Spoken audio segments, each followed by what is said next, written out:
బానే జరిగింది. ఇక బరాత్ స్టార్ట్ అయింది. అంతే, డీజే పాటలకి కాళ్ళు ఆగుతాయా? ఒక్కొక్కరు ఒక రేంజ్ లో డాన్స్ చేస్తున్నారు.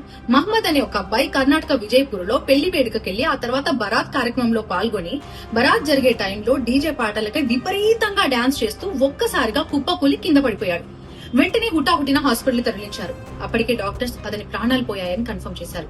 28 ఏళ్ల వయసుకి గుండెపోటుతో మృతి అంటూ పలువురు అనుమానాలు వ్యక్తం చేస్తున్నారు.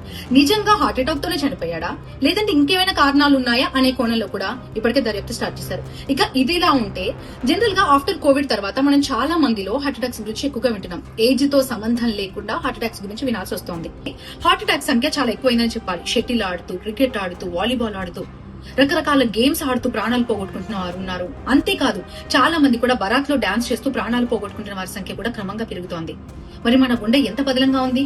ఇయర్లీ వన్స్ ఎంత మంది మనం హెల్త్ చెకప్స్ చేయించుకుంటున్నాం?